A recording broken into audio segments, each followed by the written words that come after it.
psicólogo San Carlos de Apoquindo, con todas las organizaciones que uno puede tener más o menos, pero en el fondo eso es ver qué personas pueden, sin haber cometido ningún delito todavía, ser peligros para la sociedad y excluirlos del sistema o ponerlos en prisión preventiva, etc. Eso es como... Yo igual quiero salir, o sea, este es tema penal, este no es constitucional propiamente tal, pero súper breve, la prisión preventiva exige 3 supuestos derechos, que el juez considere que es un peligro para la sociedad, que el juez considere que es un peligro para la víctima o que haya peligro de fuga. Se supone que si no se configura así como con certeza de que una de esas 3 cosas puede ocurrir, no puedes dar prisión preventiva. Y por ejemplo, y es más, el tema de fuga, hay un montón de otras formas de hacerlo. A veces ponen firma mensual, firma nocturna, o sea, son métodos para evitar que estas cosas pasen, pero solo se deberían ocurrir ahí. O sea, yo soy libre, no soy inocente hasta que se pruebe lo contrario. O sea, si el día de mañana yo cometo un delito y me inician un proceso, yo quiero que durante el proceso estar libre, ¿no? Evidentemente. O sea, antes en Chile, que no era así, metían iban y siguen siendo así, ocurren cosas idiotas que, especialmente en el sistema antiguo penal, duraba 1 año tu juicio, el año preso, y te castigaban a 6 meses. ¿Qué hacía ahí? Ahí hubo demandas pidiéndole al Estado que indemnizara a esta gente. Antes era tan así, funcionaba tan mal el modelo, que finalmente los jueces cuando tiraban tu condena, le restaban así, y llevamos 1 año en juicio y estaba 1 año en prisión preventiva y te había condenado a 6, ya, entonces te pongo 5. Eso no parece justicia. Eso no parece justicia. Entonces eso hay que tener mucho cuidado. Sí, ahora, de lo mismo, hay que considerar también como un segundo elemento, que es cuáles son los medios que están, o los medios por los cuales está probando Carabineros en el son de las marchas estudiantiles, por ejemplo, los que están participando. El otro día salió en el canal 11, si no me equivoco, una noticia de un cabro que en un día con lluvia estaba encapuchado y se le cayó la capucha y se le notó la cara y se sabía que era él. Pero cuando se lo llevaron detenido estaba lloviendo casi torrencialmente. Entonces Carabineros decía, no, pero mira, ahí está el video, juez, mételo preso, si yo lo grabé cuando estaba encapuchado. Y después cuando el juez como corrobora estos datos se da cuenta que en realidad Carabineros lo que está haciendo es grabarte en cualquier momento y después te pasan con armas esos videos. Entonces ese es el cuidado que hay que tener también, cómo se está probando y cómo lo pueden culpar a uno. O sea, qué medios de prueba le van a usar. Y hay que, por eso también se ha discutido harto el caso de las escuchas telefónicas. O sea, Carabineros arbitrariamente puede tener pinchados todos los celulares de nosotros y saber qué es lo que yo he dicho en cada minuto. Y yo después no voy a saber cuándo, pero a lo mejor dije una frase que la sacaron de contexto y me van a meter preso por eso. Y el tercer elemento, considero, y con esto corto, es como el elemento sociológico que tenemos que ver detrás de lo que significa eso. Si pensamos, hoy en día las cárceles ya están sobrepobladas y el sistema penitenciario chileno no está dando ninguna condición de rehabilitación ni de nada. Y vamos a meter preso a un cabre de 14 años que lo único que ha conocido son palos, le han enseñado puros palos y cuestiones, que a lo mejor el papá está preso y cuestiones, y vamos a meter a ese loco preso. A lo mejor lo óptimo no es meterlo preso, sino que ver otras formas de rehabilitarlo si es que es un delincuente, no sé. Entonces hay que pensar en esos elementos también, no tan solo como, mira, él cometió un delito y castiguemos los tiros. La idea del derecho penal justamente es como la última razón. ¿Cómo? Esas cosas de rehabilitación y que vaya a haber contrato. Pero es que, ojo, yo no quiero evadir la discusión, yo creo que al final la podemos tener de nuevo, pero yo creo que es importante entender que esto es derecho penal. Lo que queríamos ver un poco era cómo funcionaba la conclusión. Hay muchos principios especiales en penal, y penal tiene una forma distinta, precisamente porque quiere ser compañero, porque lo que está en todo es la libertad de la gente. Si alguien tiene que confesarle pruebas, sí, pero hay gente que se dedica a eso. Y ojo, claro, estudiamos derecho, entonces claro, le vemos todo lo distinto a cualquier cosa, pero sí, el derecho penal funciona de una manera bastante distinta. Eso lo estamos viendo en la organización estatal. Pero al final, si queremos volver, por favor, vamos, pero yo quiero terminar con la parte orgánica porque es la forma. Entonces ya, se definen los órganos de competencia. ¿Qué dice? Se deciden cuáles son los órganos que vamos a tener: la Corte Suprema, la Contraloría General de la República, el Tribunal Constitucional, el Banco Central, etcétera, etcétera, etcétera. Y cuál es la labor que debe hacer cada una de ellas. Todo eso está en la Constitución. Ya están el Presidente de la República señalado, los ministros, el Congreso Pleno, que es una forma en que puede actuar el Congreso, la Cámara de Diputados, la Cámara de Senadores, y eso es requisito, funciona. Ahí hay algo bastante interesante que en esta Constitución se intentó hacer un análisis taxativo de lo que se puede hacer la ley. Ah, la ley va a tratar esto, esto, esto y esto. Pero como nuestro tratamiento legislativo es tan malo, finalmente hicieron el último es como, bueno, cualquier cosa de orden general. Bueno, entonces, ¿qué es lo taxativo? Eso, y es mala redacción, o sea, no lo piensan. Es realmente asqueroso. El Poder Judicial está la Corte Suprema, la Corte de Apelaciones, los jueces de... Bueno, pero aquí jueces, por temas hay montones, pues está el juez de garantía, está el Tribunal de lo Penal, está los nuevos tribunales tributarios, entonces hay un montón de aquí. Los que más se toca son las de apelaciones y la Suprema. La Suprema porque, a pesar de todo, tiene superintendencia. O sea, tú puedes, si alguien, un juez de acá o un juez de acá te trató muy mal, tú puedes irte de queja contra la Suprema y decirle, y imaginemos al juez, bueno, como la jueza de Arica, los trata de cholos. Sí, la verdad pareciera que ese no es el juez indicado para tomar la decisión de mi caso. Tú te puedes ir de queja a la Corte Suprema. ¿Cuántos jueces son en la Corte de Apelaciones? Que hay varias Cortes de Apelaciones. Hay como... ¿Vale? Lo que pasa es que, perdón, es que cada Corte de Apelaciones tiene salas, y son muchos. Hay una Corte de Apelaciones por cada... ¿Hay como tipo de corte? No, hay una Corte... No, está la Corte Suprema, que es la que manda todo, que son 23 jueces. De ahí baja la Corte de Apelaciones, que son, es como la representación. Son unidades territoriales. Son unidades territoriales por cada región. Y de ahí baja al juzgado de abajo. Y cada Corte de Apelaciones va a tener distintas salas. Cada sala se compone por 3 niños, si no me equivoco. Y depende, en Santiago tenemos la Corte de Apelaciones, hay 2 Cortes de Apelaciones, por la de Santiago y la de San Miguel. Cada una tiene distintas salas dependiendo del número de personas. Oye, ¿me causa que funciona así, como por ejemplo, hay una ley en la Constitución, ¿no? Dice como el primer juzgado civil de Santiago, el segundo, el tercero, el cuarto, el quinto van a la Corte de San Miguel. El séptimo, el octavo, el noveno, el tanto, van a la Corte de San Miguel. No, estos son juzgados. Y varios juzgados de diversos tipos, laborales, civiles, de garantía, confluyen territorialmente, siempre por zonas geográficas, a una Corte de Apelaciones, que en el caso de Chile son regiones, pero en Santiago se da la particularidad que hay San Miguel y Santiago. Pero en el fondo es meramente organizacional y es territorial. Lo relevante es que es territorial. O sea, que a nosotros, si se pasa algo acá y queremos llegar a una Corte de Apelaciones, la decisión de cuál Corte de Apelaciones tomar es, pucha, cuál es la que nos toca por este lugar. Bueno, después está el Tribunal Constitucional. Y lo tocaron, pero yo quiero darle a fondo 2 temas que me parecen como interesantes. El Tribunal Constitucional, hoy en día en Chile es un legislador negativo. Cuando tú vas, sacas una ley y el Tribunal Constitucional te puede decir, no. Se acabó. Se acabó. ¿Qué es lo complejo de esto? Que no es propiamente un tribunal. Eso es lo que yo voy a decir. Imaginemos que la Constitución dice que es un tribunal. Y doctrina y unos viejos feos también le van a decir que son tribunales. Pero yo les digo, no es tribunal. ¿Por qué no es tribunal? Porque finalmente toma decisiones políticas. Finalmente el Tribunal Constitucional, cuando decide que la píldora del día después es abortiva, está tomando una decisión que no está para que esa imagen podría ser judicial. Ya, pero cuando el Tribunal Constitucional decide lo del monopolio, yo lo encuentro como extraño. ¿Cuál de los monopolios?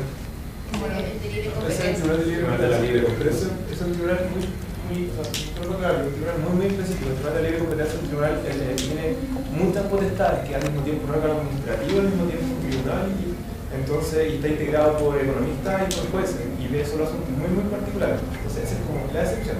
Pero el Tribunal Constitucional solo da interpretaciones en el sentido revisar. Creía que era fácil. El Tribunal Constitucional. El Tribunal Constitucional, el problema que tiene es que no tiene justificación democrática. Bueno, no solo hace más engorrosa una ley. O sea, una ley significa, por ejemplo, la ley de presupuesto. Imagina, no significa que el presidente tiene que iniciar, escribirla y redactarla, mandarla a la Cámara de Diputados, que la apruebe. Después el Congreso. Si hay incongruencia, una comisión mixta. Y después de todo eso vuelve al presidente. El presidente puede vetar. Y después de todo eso viene el Tribunal Constitucional y puede decir que no. Entonces eso hace que una formación de ley en Chile sea muy compleja. Uno lo puede ver en 2006 con todo el tema de los pingüinos. La ley que sacaron en respuesta a eso salió como el año pasado o este año. Es como... Entonces eso es complejo porque lo vuelve más engorroso y en el fondo es la demostración del miedo a la democracia. Lo que hay ahí es, ¿saben qué? Preferimos mucho más que hayan 9 personas, porque el PC son 9 personas. Preferimos que hayan 9 personas que son viejos feos que lo eligen entre ellos, que ellos finalmente tomen la decisión si una ley sale o no, que los 120 diputados y los 38 senadores elegidos democráticamente. ¿Por qué? Bueno, porque la gente en realidad podría votar por cualquier cosa. Eso es lo problemático. La Constitución lo que esconde es miedo a la democracia. Y vamos a seguir viendo instituciones que demuestran el bien. También puede poner urgencia al presidente. A mí yo creo que hay que poner hincapié en la iniciativa exclusiva presupuestaria del presidente. El presidente finalmente tiene un poder ahí que es muy relevante. El presidente es quien dice cuánta plata vamos a gastar. O sea, tú eres diputado, tienes la mayoría en la Cámara de Diputados, incluso eres senador y tienes una idea del presupuesto anual y no importa. Finalmente quien tiene que hacer la ley y la iniciativa exclusiva es el presidente. Y después están los quórum de formación de ley, que era lo que estaba aquí. Están las leyes orgánicas constitucionales, que te piden un 4/7 de la totalidad, las leyes de quórum, que se te piden la mayoría simple, ¿no? Sí. Mayoría simple, o sea, mayoría simple me refiero de la totalidad, o sea, si son 120 diputados, son 61. Una pregunta, chica, esa ley del presupuesto, si no se ponen de acuerdo en el Congreso, va a terminar siendo aprobada la que se mandó desde el Ejecutivo. ¿Cómo se llama? La del año anterior, ¿no? Según yo, Lo que hace es que son varios, depende de qué punto no se pongan de acuerdo, son varios los casos que podemos sacar. ¿Cuál tiro bueno, está el 4/7, mayoría simple. Esta es la mayoría de los que estén en sala, que es lo razonable. O sea, la mayoría de los que estén en la sala. Después están los decretos ley. Esto es interesante. Los decretos ley son los que hizo Pinochet. Oye, pero ¿por qué decís que la mayoría siempre lo que tienen en sala es lo razonable y si hay 5 en sala van a tomar la decisión? No, es que hay un mínimo de 30. Ya, pero igual quizás es poco según el total. Pero es que, ¿te entiendes? Eso a mí digamos que hay gente que opina como tú. Esto es lo chistoso, esto es opinable. Yo sé que es muy feo decirlo, pero yo no entiendo, no tengo todos tus argumentos, por eso te pregunto, no es que yo crea que tengo la... Es que eso también tener miedo a la democracia. Es pensar, ¿sabes qué? Nosotros somos tan idiotas que vamos a votar por 120 personas que el día en que tienen que ir a hacer nuestras leyes, los buenos se van a quedar en la casa. Yo creo que hay que tener... Sí, pero tenemos que hacernos cargo. ¿A qué quiero llegar con eso? Es en el fondo miedo a la democracia. O sea, sí, el miedo de que pase es cierto, puede pasar. Pero la democracia, la intención que tiene es que es la mejor decisión posible. O sea, si no toma... Ahí tenemos la otra cosa. Bueno, entonces no van nunca y nunca se toma la decisión o no hay quórum. Yo creo que es... Bueno, la ley establece quórum. Tiene que haber un mínimo en sala de determinada cantidad de gente. Así que te da la razón. Pero yo creo que eso es miedo a la democracia. O sea, si nosotros votamos por 120 y 115 les da lata ahí, en realidad nos merecemos lo que decían los otros. O sea, o tenemos que otra opción. Que no se tomen decisiones en Chile que no haya nuevas leyes. Me gusta eso si es que los parlamentarios fueran escogidos democráticamente, pero si no, quizás no. Bueno, pero tiene... ojo, sí, por supuesto, pero tiene la pretensión de ser democrático. O sea, sí, nosotros podríamos decir, el sistema entero se cae porque no es democrático, sí. Pero el sistema no se cae porque no haya quórum para votar una determinada ley. No sé si se entiende. Cuando, sí, la crítica a la democracia es buena, y yo creo que hay que empezar a hacerla y hay que empezar a socializarla. Especialmente con el sistema binominal, que lo vamos a ver brevemente. Es una discusión que se puede tener. Pero lo que hay que entender es que el sistema binominal solo fue una respuesta a tu mismo miedo. ¿Sabes qué? Ellos no van a votar. Tenemos que dejar bien amarrado que la derecha siga estando en el gobierno porque así van a seguir habiendo leyes. Bueno, entonces, ojo que yo sé que todos queremos lo bueno. El sistema binominal no fue como hecho porque es más estable un congreso con dos bloques. Yo diría que esa es la visión ingenua. Sí, eso es lo que te dice. Eso es lo que se dice, pero se ha demostrado incluso históricamente que no ha sido así. O sea, el objetivo del binominal, por ponerlo así, no ha sido cumplido. O sea, pero igual es como estable, pues el problema es cómo se llegó a eso. El binominal como que aceleró un proceso que tuvo que haberse dado de forma natural. O sea, Pero quizás no, o sea, quizás la mayoría del pueblo estaba pidiendo gente con ciertos pensamientos y con el binominal consolidaste un pensamiento que no es de mayoría. Eso es lo que hiciste realmente. Como la idea así como abstracta era generar dos bloques, eso me refiero. Es que yo quiero hacer la distinción aquí de las razones de fondo y de forma. O sea, si tú confías en la decisión de todos los iguales tomándola respecto a sí mismo, en realidad barreras formales deberían ser las mismas. Si tú tienes mucho miedo de que vamos a tomar decisiones malas, sí, constituciones contramayoritarias, que no puedan cambiar la constitución, que si no van todos no puedan tomar decisiones, sí, por supuesto. Que haya un tribunal constitucional de 9 personas que les pueda decir que no igual, sí, pero un miedo a la democracia hay que hacerse cargo de eso. O sea, yo creo que esa crítica, y yo creo que incluso de hacer cargo, yo creo que la derecha, una buena persona de derecha te diría, bueno, sí, hay miedo a la democracia. Y ojo que no es una cosa como tan chilena, el miedo a la democracia fue Hitler. Y desde ahí el mundo empezó con los derechos humanos irrenunciables. ¿Por qué? Porque, pucha, a veces la democracia empieza a matar sistemáticamente a los judíos. Complicado. Digo que es para más discusión, pero es interesante. Ya. Los plebiscitos. Yo quería hablar levemente de los plebiscitos porque ahora estamos muy en boga. Hay un artículo, hay dos tipos de plebiscitos que la Constitución permite. Y que lo dice expresamente, que están en el artículo 118 y 128. El 118 son municipales. No sé si alguna vez han visto al de la Masa, el alcalde de Las Condes. Él de vez en cuando dice, ¿sabes qué? Vamos a ver si van a haber travestis en nuestra comuna. Bueno, votémoslo. Y a mí me gusta, digamos. O sea, no es, pero la idea de hacer plebiscito me parece razonable. Eso es la Constitución de los y digamos que eso es lo más curioso, que finalmente la otra gente no lo hace. O sea, ¿por qué no está pasando en otras comunas? Pero bueno, en fin. Y el 128 es interesante. Yo pretendo una constitución casi lo que leer porque, a mi entender, es una burla. Así como que, si a mí me hubiesen dicho cómo te puedes burlar de un país, yo me hubiese redactado algo más o menos así. Dice, no, es que en realidad quizás lo voy a explicar. El presidente viene la Cámara de Diputados y hace un proyecto de ley. Pero no. Sí. Solo en reforma de constitución. ¿Ya? Entonces viene la Cámara de Diputados y dice, ya, vamos a reformar la Constitución, solo la reforma de Constitución, ninguna otra ley. Y vamos a cambiar. Ya, votan que sí.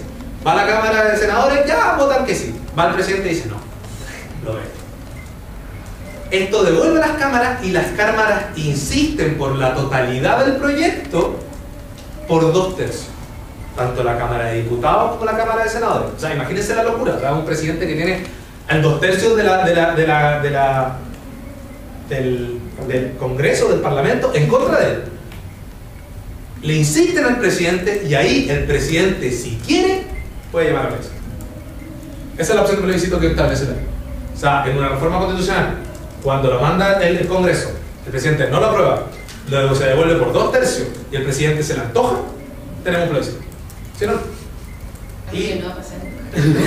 Algo que no puede pasar, o sea, nunca hemos tenido un presidente que tenga 2/3 del Congreso en su contra. Y es muy complejo, sería muy difícil. Esa es la opción del plebiscito del 128. Entonces, ustedes se pueden dar cuenta, bueno, parece que es un poco difícil. Y que parece que con la educación no va a pasar. No, pero a todo esto hay grupos, la mayoría de CID, etcétera, que dicen que en realidad para hacer plebiscito no es que ellos digan hoy en día sí podemos hacer un plebiscito con la votación, sino que dicen que tienen que haber cambios en la Constitución. O sea, lo más probable es que intentando hacer ese cambio llegue a un plebiscito no precisamente de votación, pero lo que ellos dicen es algo así como derogar parte de un artículo, porque el artículo 15 lo que dice es solo podrá convocarse a votación popular para la elección y plebiscito expresamente previsto en esta Constitución. Entonces, lo que quieren eliminar ellos es esa parte del artículo y decir, solo se podrá convocar a plebiscito, o sea, a elección y plebiscito cuando el Congreso sí lo estime conveniente, por mayoría de 4/7, 2/3, etc. O sea, ellos dicen, para poder ir a un plebiscito tenemos que cambiar eso primero y después solucionar. Sí, o sea, ojo, hay un tema con la Constitución. Todos cambiados. O sea, el derecho a la vida, que conversábamos y era tan interesante. Bueno, 2/3 del Congreso se veo. Digamos que es difícil porque parece que el derecho a la vida es un derecho que nos gusta mucho, pero se puede. Yo creo que es una parte de entender que la Constitución política es el hecho de que esto es política y puede cambiar. Podemos cambiar todo. O sea, todo es posible. Pero si no tenemos el 2/3 y no hacemos el cambio de la Constitución, el plebiscito no se puede hacer. Y bueno, y está además decir que los golpes de Estado son siempre honores. Finalmente, los decretos con fuerza de ley, que solo no sé si alguna vez lo has escuchado. Que tengo que entender también es como yo no me atrevería a decir miedo a la democracia, pero sí me atrevería a decir es que estos tipos decían esto de llegar a acuerdos es muy fuerte. Entonces los decretos con fuerza de ley es cuando el Congreso y la Cámara, Cámara de Diputados y Senadores dicen, pucha, ¿sabes que no podemos llegar a un acuerdo? Miremosle el acuerdo, o sea, queremos hacer una ley respecto a X, ya, y queremos decir que diga más o menos esto, pero no pueden llegar a acuerdo a lo que va a quedar escrito. Entonces se lo mandan al presidente. El presidente Entonces el presidente de la República escribe, lo tira, tiene un plazo, creo que un año, lo lanza como ley y lo revisa la Contraloría General de la República. Que revisa que sea lo que le hayan pedido los congresos del Congreso. Y eso pasa a ser ley. Eso ha pasado. Sí, La mayoría de las cosas están con decreto presidencial. ¿Por qué? Porque el presidente se pone de acuerdo con lo mismo. El Congreso no. ¿Qué es? Muy buena pregunta. Bueno, la Contraloría General de la República. Quizás técnicamente solo cumplir la capilla. Durante la colonia había un tribunal de cuentas de la nación, no de la nación, un tribunal de cuentas que daba cuenta al rey sobre el estado financiero en este caso, no era un virreinato, sino que era una gobernación, ¿no? Era una capitanía general. Y le daba cuenta. Ese es como el antecedente histórico de por qué nace la Contraloría. Ahora le voy a explicar en qué. Lleva la contabilidad del país, digamos que es importante, y hace algo que se llama la toma de razón. Igual creo que esto es algo específico para que, pero quizás alguna vez lo tengo que escuchar. Cada vez que se hace un decreto o reglamento, se pasa por Contraloría. Y Contraloría lo que vela es por la legalidad.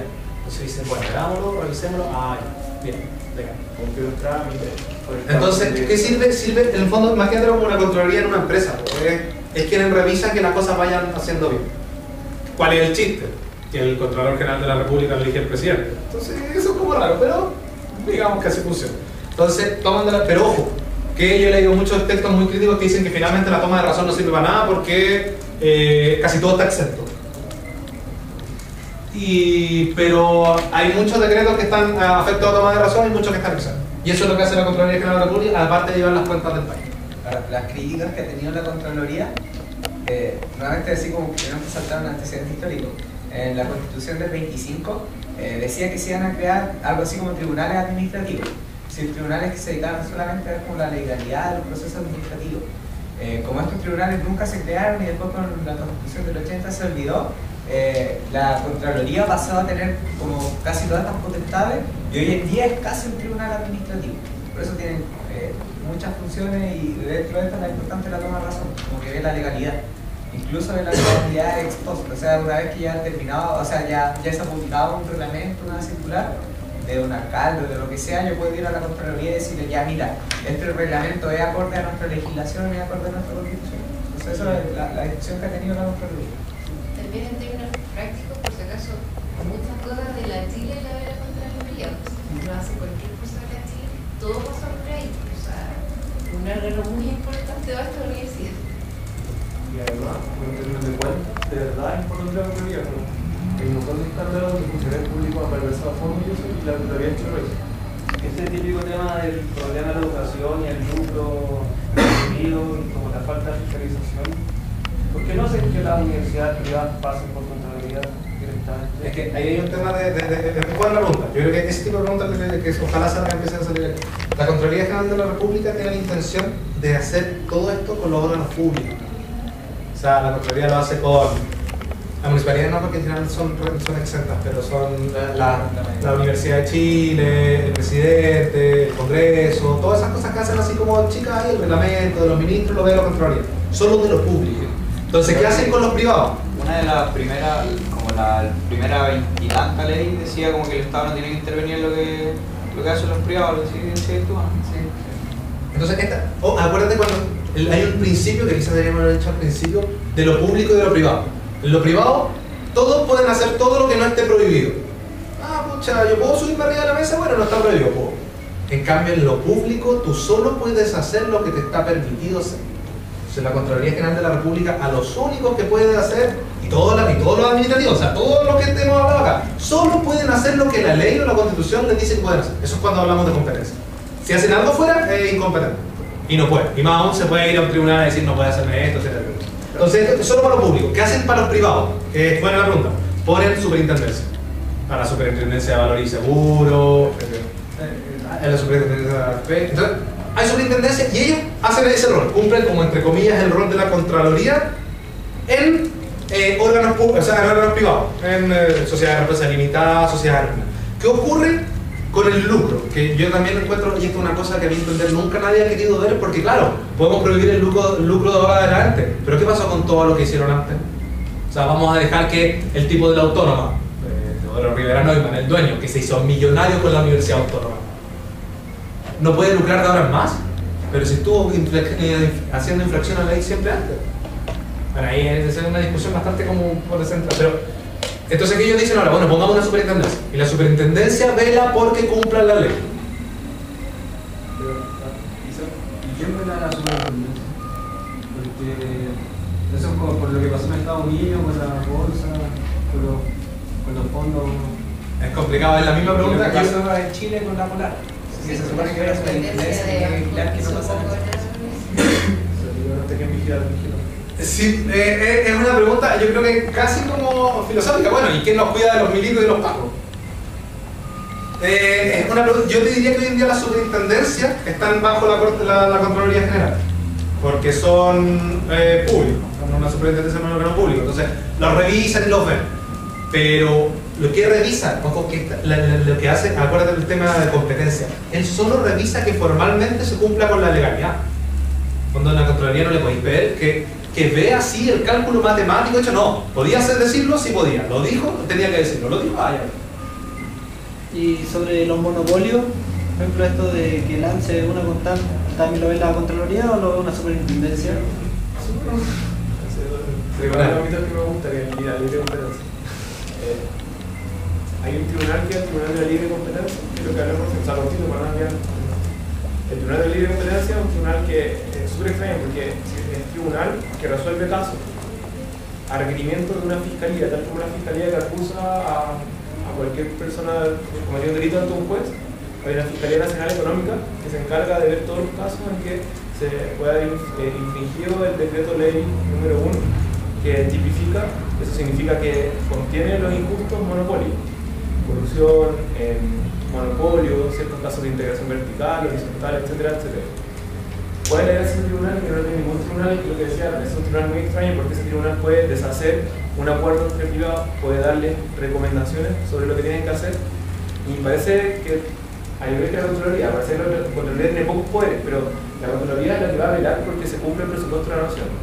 Por contrapartida, en el mundo de lo privado, el Tribunal de la Libre Competencia va a velar porque la integración económica de diversos sectores de la nación no confluya a niveles que sean riesgosos para los ciudadanos en términos de precios, ni atenten contra nuevos competidores que quieran integrarse al mercado. Es como una idea.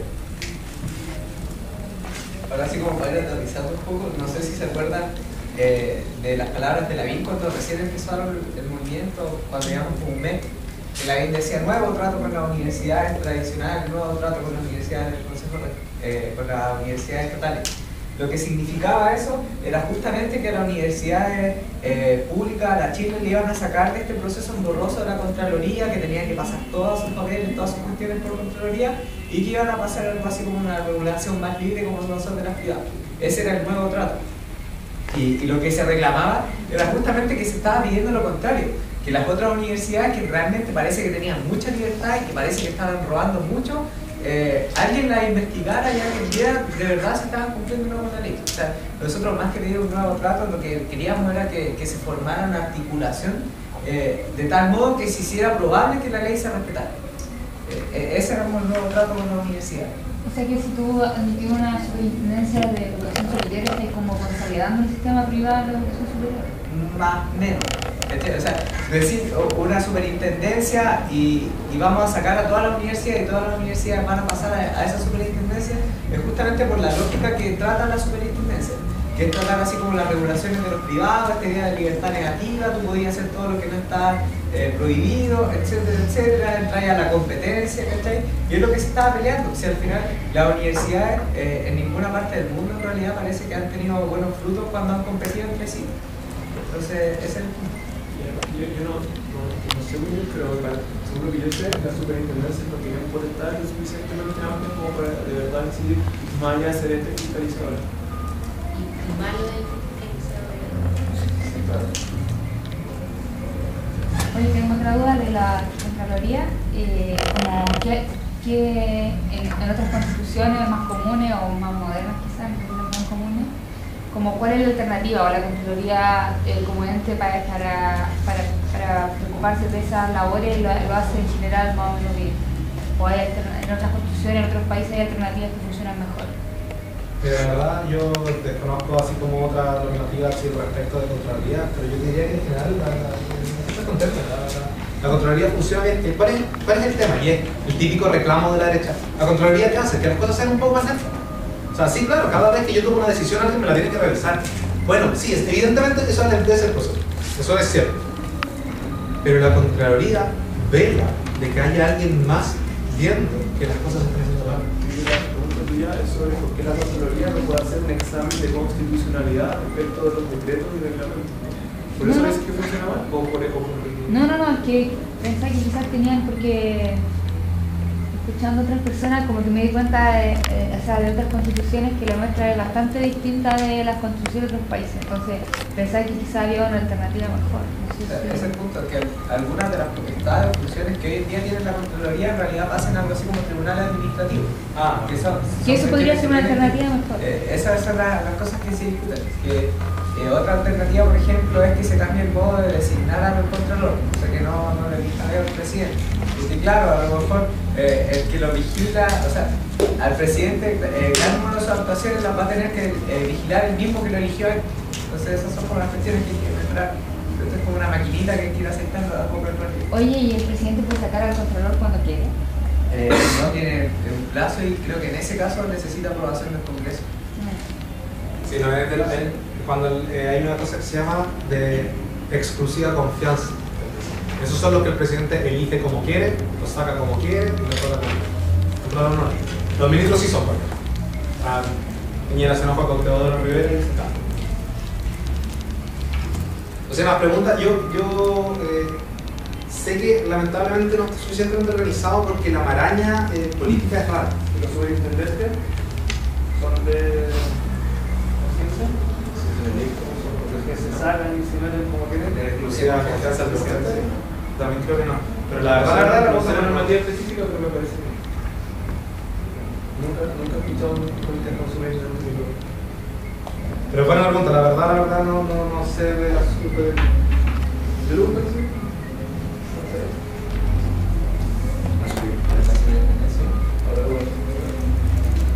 Pero el tema finalmente es que, bueno, esta es la parte orgánica. A mí igual en términos generales, más allá de que me tocaba decirle la dogmática, me parece muy interesante. La parte orgánica, lo único que yo creo que como que tiene que quedar así como la idea fuerte es, bueno, tenemos una maraña administrativa que es enorme, de un montón de instituciones que hacen un montón de cosas, que tienen competencias y esa, para efectos de algún momento, cuando nos toquen hacer cosas, ustedes les den incluso a los ingenieros, el tema de las concesiones de obras públicas, etcétera, están.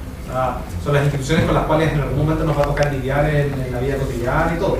Entonces, hay que tener ojo en el sentido de entender cuál es su función, entender las competencias y entender cómo va funcionando para efectos de generar un Estado que funcione.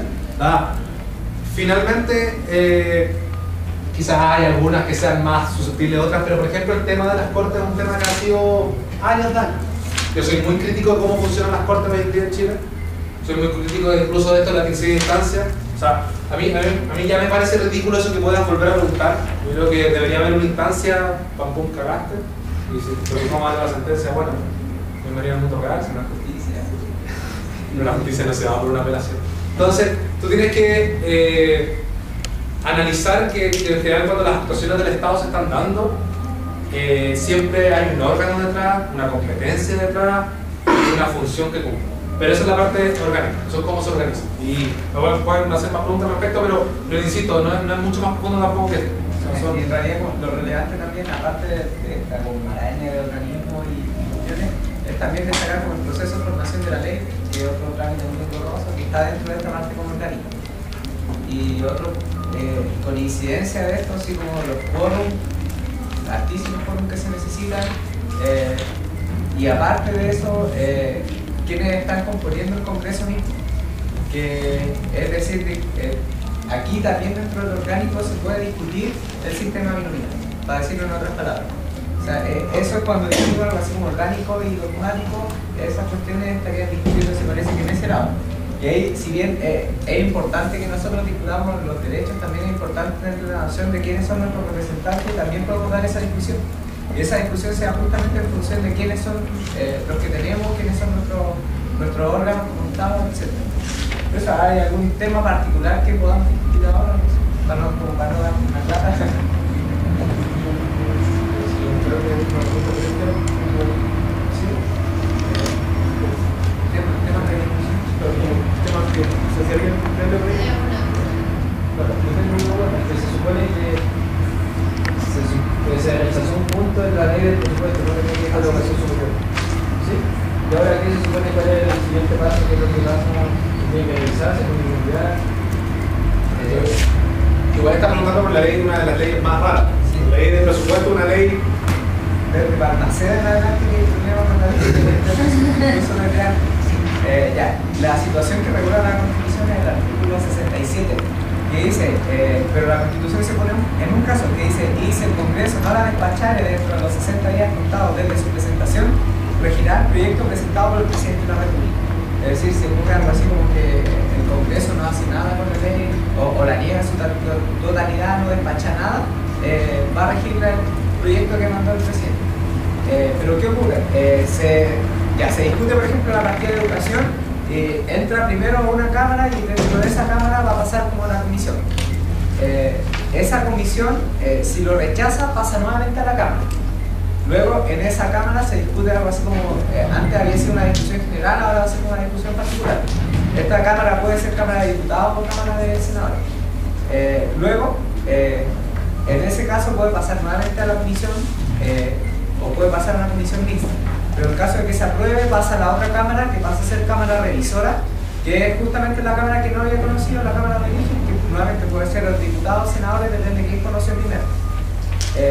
Si la Cámara de Senadores nuevamente rechaza esto, ahí pasa a comisión mixta, y la comisión mixta va a estar integrada tanto por senadores como por diputados. Y el objetivo de la Cámara, de esta comisión mixta, es justamente como intentar unar e intentar hacer todo lo posible para que se apruebe. Y si la comisión mixta la manda nuevamente a la Cámara, y ya si no es aprobada en ese caso, y se pasó el tiempo de los 60 días para regir el proyecto del presidente. O sea, encontramos como la hipótesis inicial que el Congreso no hace la comisión. Pero eso lo ideal es que se llegue a acuerdo y evitar que los procesos sean dolorosos. Porque al final nos tenemos que quedar con una partida de educación solamente austera como la que mandó el Ejecutivo hoy en día. ¿Pero y cuál es el caso en el que se queda la anterior, la aprobada anteriormente? No sé ese caso, sinceramente. Voy a averiguarlo y hay alguna forma de contactarlo a ustedes después cómo va. Porque esa, a lo mejor estamos poniendo como en el caso, pero viendo cómo está hoy en día la situación política de Chile, es probable que pase. Entonces hay que estar ojo ahí, porque si no presionamos y si nos quedamos realmente con la partida de presupuesto que nos mandó el Ejecutivo, es como para empezar a decir de echar a la Universidad de Chile, y es como para empezar a decir que los próximos años va a ser un poco más austera, y al final nos vamos a terminar con la universidad. Ya, muchísimas gracias. No sé si aquí se quedan viendo la sala. Un agrado. Ojalá y nosotros que los ciudadanos que tienen que empezar a comunicarse el tema del desconocimiento respecto a la norma, especialmente una norma tan relevante como la Constitución. No tanto el conocimiento, sino que a pensarla, no solo porque es usual que uno diga, no, pero lo dice la Constitución y se queda ahí, como que palabra santa, no sé. El punto es que la Constitución la creamos nosotros, o sea, si es nuestra principal ley, la tenemos que discutir. Y lo que ocurrió con la interpretación de la ISAPI, o sea, al final nosotros como sociedad llevamos consenso de que nuestra Constitución no debiese ser interpretada así, vamos a lograr, o podemos lograr algo. No sé cuánto conocieron las constituciones. No, o sea, lo que pasa es que incluso hay algunos que dicen que las constituciones son del siglo XII, hay algunas de España por ahí que eran algo así como de algunos pueblos particulares. Sí, la Carta Magna Inglesa, pero el punto es que lo que suelen decir los profes de nosotros es que el constitucionalismo como disciplina, algo así como la gente que se dedica a estudiar las constituciones, nació en el siglo XVII. Pero las constituciones, bueno, por definición de constitución, podemos contar la Carta Magna Inglesa, algunas cartas en España, la Carta Magna Española también. Después ya el caso particular de esta Constitución francesa. Y lo otro que hay que tener en mente es que la idea de constitución, la idea que tiene es regular el poder. Es algo así como el Estado y su soberanía versus la persona y sus derechos. O sea, es decir, hasta sociedad, hasta qué punto vamos a a permitir algunas cosas. Entonces, por eso, ¿podemos encontrar constituciones autoritarias? Sí, sí podemos. ¿Podemos encontrar constituciones republicanas? Sí, sí podemos. ¿Podemos encontrar constituciones monárquicas? Sí. Y el último punto, así como retroalimentación, nos gustaría también como que nos critiquen o que debemos mejorar, porque la idea de nosotros es como ir emigrando en distintas facultades o quizás juntas de vecinos, etc. Sí, liceo. Tienen que cambiar un poco más los normas conceptuales. Sí, que nos falta un poco. Toda la parte orgánica tiene que Pero ¿es tan relevante? ¿Les parece relevante? Yo incluso fue que la dije, pero yo... Yo creo que es básico de educación cívica, o sea, yo creo que eso debería haber una cuestión por esto. Claro. Yo soy de la misma edad, pero nadie me Esa uno no las conoce. Porque uno no sabe finalmente a qué tiene que recurrir, en qué problema, o no puede juzgar, porque o decidir sobre una ley o sobre quién votar si no tenés idea de cómo funciona. O sea, es básico para tú decidir a dónde ir o para enojarte si es que se pasa a llevar un principio con quién te tenés que enojar y uno nunca sabe Sí, con quién. que ser que es favor, que ser que es pagano. Sí, pues. Estaríamos metidos, sí.